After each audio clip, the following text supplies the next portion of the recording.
पिछले एपिसोड में टैन्यू रुक्सिया से मिला था। फिर जब रुक्सिया ने अपनी सिस्टर का नाम यूकिन बताया था, टैन्यू इसके बारे में सोचने लगता है। अब सूजियान गुस्से में बोलती है, मैं इस नाम को याद रखूंगी और किसी दिन देखूंगी यूकिन कितनी खूबसूरत है। टैन्यू अभी भी कुछ सोच रहा होता है। इस पर सूजियान कहती है, इतने खूबसूरत लड़की को देख क्या तुम उसके करीब जाना चाहते हो? फिर मेंगई इसे शांत कराती है और कहती है, टैन्यू ऐसा नहीं है। फिर टैन्यू से पूछती है, क्या तुम रुक्सिया के बारे में जानते हो? इस पर टैन्यू कहता है, पता नहीं क्यों रुक्सिया से मुझे किसी जान पहचान की फीलिंग आ रही है, लेकिन जब मैं उसके बारे में सोच रहा हूँ मुझे कुछ भी याद नहीं आ रहा। ऐसा लगता है यह केवल मेरा इमेजिनेशन है। फिर मेंगई कहती है, तुम्हें इस बारे में सोचने की जरूरत नहीं है, हमें अभी तुम्हारा सामान भी बेचना है। इसके बाद टैन्यू यहाँ पर अपने लो ग्रेड वाले फ्लाइंग स्वॉर्ड को बेचने लगता है। यह देख सभी स्टूडेंट इसकी तलवार को खरीदना चाहते हैं, लेकिन तभी यहाँ डोंग नाम का लड़का आता है और पूछता है, क्या मैं इन सातों तलवार को खरीद सकता हूँ? इस पर टैन्यू कहता है, अगर तुम्हारे पास उतने स्पिरिट स्टोन हैं, तब तुम बिल्कुल खरीद सकते हो।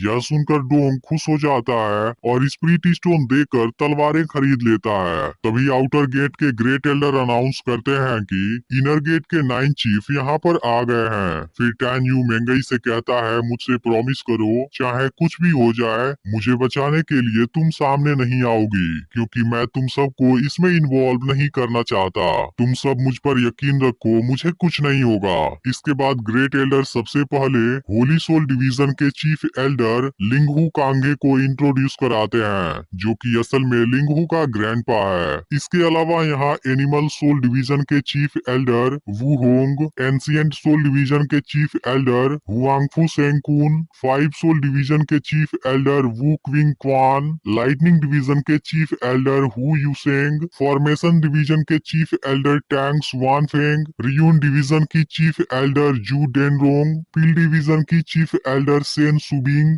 और आर्म्स डिवीजन की चीफ एल्डर म्यूरोंग सीसी भी आए हैं। इसके बाद लिंगहू कांगे सभी स्टूडेंट को एरिना में आने के लिए बोलता है, जिसके बाद ग्रेट एल्डर सभी को वहां जाने का ऑर्डर देते हैं। फिर सभी स्टूडेंट वहां चले आते हैं, लेकिन तभी लिंगहू कांगे थोड़ा सा परेशान हो जाता है और ग्रेट एल्डर से कहता है कि यहाँ तो केवल कुछ ही स्टूडेंट आए हैं, क्या उन्हें पता नहीं कि 9 चीफ यहाँ पर आ गए हैं? अगर ऐसा है तो तुरंत जाओ और उनको यहाँ पर लेकर आओ।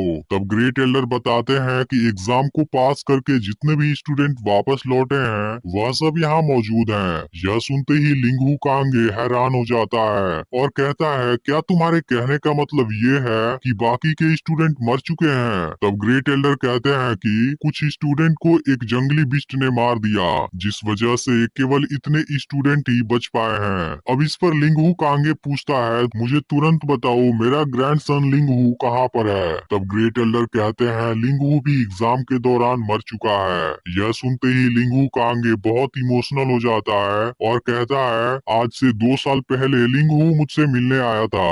उसने कहा अगर मैं म्यूरोन कुन के साथ बेट लगाऊंगा तब लूजर स्पिरिट स्टोन देगा। यह सुनते ही मैंने उसे बहुत पीटा था और भला बुरा बोला था। उस टाइम मैंने नहीं सोचा था आज मैं लिंगहू से आखिरी बार मिल रहा हूँ। यह अन्याय मेरे साथ क्यों हो रहा है? मेरा ग्रैंडसन ही मेरी फैमिली का आखिरी ब्लड लाइन था। फिर ग्रेट एल्डर इसे अपना कंडोलेंस देते हैं और खुद का ख्याल रखने का बोलते हैं। तभी लिंगहू कांगे कहता है, आखिर वह कौन सा बिस्ट था जिसने लिंगहू को मारने की कोशिश की? अब मैं भी उसे किसी कीमत पर नहीं छोड़ूंगा। यह सुनते ही ग्रेट एल्डर के पसीने छूटने लगते हैं, जिस वजह से लिंगहू कांगे को इन पर डाउट हो जाता है। तभी एक स्टूडेंट बता देता है कि लिंगहू को किसी बिस्ट ने नहीं बल्कि टैन्यू ने मारा है। इसके बाद लिंगहू कांगे टैन्यू को सामने आने के लिए कहने लगता है। अब टैन्यू मेंगई को फिर से कहता है, तुम कुछ भी मत करना। इसके बाद वह लिंगहू कांगे के सामने चला जाता है। फिर कहता है, पता नहीं चीफ एल्डर मुझे क्यों खोज रहे हैं। अब लिंगहू कांगे गुस्सा हो जाता है और कहता है, तुमने मेरे ग्रेट ग्रैंडसन को मार दिया और अभी पूछ रहे हो कि मैं तुम्हें क्यों खोज रहा हूँ। फिर लिंगहू कांगे टैन्यू को हवा में उठा लेता है। वह कहता है, लिंगहू मेरी फैमिली का आखिरी ब्लड लाइन था, क्या तुम्हें पता नहीं था कि वह मेरा ग्रेट ग्रैंडसन है। यह सुनकर टैन्यू मुस्कुराने लगता है। अब यह देख लिंगहू कांगे आग बबूला हो जाता है और टैन्यू पर अटैक करने लगता है। यह देख सूजियान उसकी हेल्प करने जाती है, लेकिन मेंगई इसे रोक देती है। इधर ग्रेट एल्डर भी टैन्यू के इस कंडीशन को देख परेशान होने लगते हैं। तभी टैन्यू कहता है, मैं आपके एंसेस्टर का आदमी हूँ, आपने भी तो मुझे मारने की कोशिश की।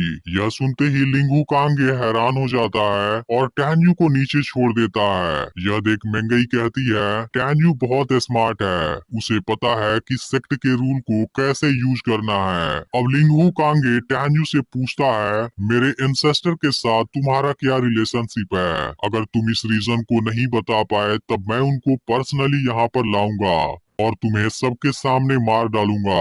तब टैन्यू कहता है, सॉरी चीफ एल्डर, इस हुआंगफू सेक्ट को एंसेस्टर ने ही बनाया है, जबकि मैं इस होली सेक्ट का ही एक स्टूडेंट हूँ। क्या आपको लगता है एक स्टूडेंट एंसेस्टर का आदमी नहीं हो सकता? इस पर लिंगहू कांगे कहता है, ऐसा बोलकर मेरे एंसेस्टर को इंसल्ट करने की तुम्हारी हिम्मत कैसे हुई? अब मैं सबके सामने तुम्हें मार डालूंगा। तभी टैन्यू कहता है, क्योंकि स्टूडेंट हुआंगफू सेक्ट की पूजा करता है और साथ में इसके लोगों की भी। अगर आपको लगता है मेरा कहना गलत है, तब तो आप खुद को भी एंसेस्टर का आदमी नहीं मानते। आपने आसमान की एंसेस्ट्रल स्पिरिट को फेस करने की हिम्मत की। आपने सबको दिखाने का कोशिश किया कि एक स्टूडेंट हमारे एंसेस्टर का आदमी नहीं हो सकता। आपने उस स्टूडेंट को मारने की कोशिश की जो एंसेस्टर का लॉयल है। टैन्यू के इस चालाकी और बुद्धिमानी को देख ग्रेट एल्डर काफी हैरान हो जाते हैं, क्योंकि इसकी बातों से खुद लिंगहू कांगे भी सोच में पड़ गया है। फिर टैन्यू लिंगहू कांगे से कहता है, आपके सामने आउटर गेट का एक ऑर्डिनरी स्टूडेंट खड़ा है, मैं आपको ऑफेंड नहीं करना चाहता, लेकिन पहले आप मुझे अपनी बातों को खत्म कर लेने दीजिए। उसके बाद अगर फिर भी आप मुझे मारना चाहें, मुझे उसकी कोई चिंता नहीं है। आपके ग्रेट ग्रैंडसन ने आपकी पोजीशन का गलत फायदा उठाया और उसने आउटर गेट में बहुत सारा क्राइम किया, जिसके बारे में आउटर गेट के सभी लोग जानते हैं। लिंगहू बिना किसी वजह के दूसरे स्टूडेंट को परेशान करता और उनको मार देता था। अगर मैं भी अनलकी होता तो अब तक मर गया होता। उसने एग्जाम के समय भी मुझे मारने के लिए बहुत से लोगों को भेजा था, जिसके बाद सरवाइव करने के लिए उनको मारने के अलावा मेरे पास कोई ऑप्शन नहीं था और सेक्ट के रूल के अनुसार मैंने उन सबको मार दिया, जबकि आप प्रॉब्लम को जाने बिना ही मुझे जान से मार देना चाहते हैं। आपको तो यह भी पता नहीं उसने आपके ऊपर डिपेंड होकर आउटर गेट में कितना क्राइम किया है। मैंने तो आपके ग्रेट ग्रैंडसन को सेक्ट के रूल के अनुसार मारा, जिसे खुद एंसेस्टर ने ही बनाया है, लेकिन आपका क्या? आप एक अनजान स्टूडेंट को मार देना चाहते हैं। यह तो सेक्ट के रूल के बिल्कुल खिलाफ है। इस तरह आप तो एंसेस्टर को भी ऑफेंड कर रहे हैं। सेक्ट का 368वां रूल कहता है, सेक्ट के हाई पावर वाला जो कोई भी गलत करता है उसे उसकी पोजीशन से डिसमिस कर देना चाहिए। सेक्ट का 18वां रूल कहता है, एंसेस्टर को ऑफेंड करने वाला चाहे कोई भी हो, किसी भी पोजीशन पर हो, उसे भी मौत की सजा मिलनी चाहिए। यह सारी बातें सुनकर लिंगहू कांगे का होश उड़ जाता है। फिर टैन्यू कहता है, आप उसमें से एक हैं जिसे मौत का सजा सुनाया गया था, लेकिन आप अभी भी सबके सामने एक स्टूडेंट को मार देना चाहते हैं। मैं पूछना चाहता हूँ, किसी स्टूडेंट को मारने के लिए आपके पास कौन सी क्वालिफिकेशन है? अगर आप मुझे मार भी देंगे, मेरी बात सेक्ट मास्टर तक जरूर जाएगी और मुझे विश्वास है सेक्ट मास्टर इस बारे में बुद्धिमानी से काम लेंगे। फिर वह जरूर ही मेरे साथ जस्टिस करेंगे। यह देख एक चीफ एल्डर सोचती है, काफी समय से केवल आउटर गेट का स्टूडेंट ही होली सोल मास्टर के प्रेशर में डराया गया है, लेकिन मैंने नहीं सोचा था यह टैन्यू एंसेस्ट्रल रूल को प्रोटेक्टर के रूप में यूज कर सकता है और होली सोल मास्टर को पूरी तरह से हरा सकता है। फिर लिंगहू कांगे कहता है, मैं अपने ग्रेट ग्रैंडसन के कंप्लेंट और अपनी बेइज्जती का बदला कभी न कभी जरूर लूंगा। फिर लिंगू कांगे एंसेस्टर की स्टोन के सामने माफी मांगता है और कहता है, जब मैंने अपने इकलौते ग्रेट ग्रैंडसन की मौत के बारे में सुना तब गुस्से में आकर मैंने टैन्यू को मारने की कोशिश की, लेकिन यह सब अनजाने में हुआ। इसके बाद वह टैन्यू से कहता है, लिंगू की मौत के लिए तुम्हें ब्लेम नहीं किया जा सकता, यह सब यहीं पर खत्म होता है। तुम अभी भी यंग हो और हम्बल बन सकते हो। मैं इनर गेट में तुम्हारी एबिलिटी जरूर देखना चाहूंगा। इसके बाद ग्रेट एलर सभी से बताते हैं कि 9 चीफ तुम लोगों में से सिलेक्ट करेंगे। इसके बाद वह सभी स्टूडेंट को उनकी फिटल सोल की कैटेगरी के अनुसार अलग अलग रो में खड़ा करा देते हैं, लेकिन लास्ट में टैन्यू सभी स्टूडेंट से अलग रहता है। यह देख ग्रेट एलर कहते हैं, टैन्यू तुम क्या कर रहे हो? तब टैन्यू कहता है, मेरा फिटल सोल थोड़ा स्पेशल है। इसके बाद सभी स्टूडेंट्स अरेंज हो चुके होते हैं, जिसके बाद 5 सोल मास्टर कहते हैं, सेक्ट मास्टर ने स्टूडेंट सिलेक्शन प्रोसेस में 4 मेरिडियन स्पिल फॉर्मेशन को प्रायोरिटाइज करने का ऑर्डर दिया है, इसलिए तुम सभी में से 4 सामने आ जाओ।